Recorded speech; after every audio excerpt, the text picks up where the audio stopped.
Une structure modulaire est en cours de construction, pensée pour recevoir successivement les 439 enfants des trois établissements Giroudou et Rimbaud. Au programme 10 salles de classe et un réfectoire temporaire, le tout pour un budget d'1,5 million d'euros. Un aménagement essentiel pour garantir la continuité des apprentissages pendant la phase de rénovation énergétique. L'école modulaire servira comme ça 3 fois. On aura 3 déménagements pour pouvoir faire les rénovations avec les écoles vides. Et donc c'est plus efficace pour les entreprises et c'est beaucoup moins de désagréments pour les enseignants ou pour les élèves. L'objectif de ces travaux, isoler les bâtiments par l'extérieur, améliorer la qualité de l'air et offrir un confort thermique optimal aux enfants, été comme hiver. Au-delà de l'aspect pratique, cette rénovation vise aussi à créer un environnement plus agréable qui donne envie aux jeunes de venir à l'école.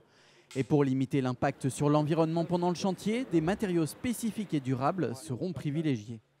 En utilisant principalement, et c'est vraiment une volonté de la municipalité d'utiliser des matériaux biosourcés. Donc on s'inscrit là aussi dans les matériaux de construction. On essaye de réduire l'impact parce que les travaux, c'est toujours un impact écologique. L'opération représente un chantier de taille, 7400 mètres carrés à rénover pour un coût total de 23 millions d'euros. Un investissement important soutenu par la région qui apporte 1,9 million d'euros. L'État est également partenaire de ce projet grâce au Fonds vert.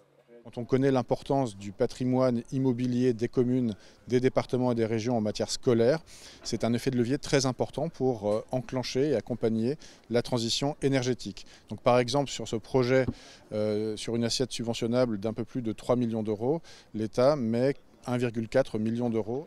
Le coût d'envoi des travaux est prévu pour cet été. Chaque école nécessitera environ 1 an de chantier, avec une livraison du dernier site estimée à l'été 2028. Les entreprises continueront ensuite pendant 5 ans à faire des bilans énergétiques pour évaluer le gain de performance.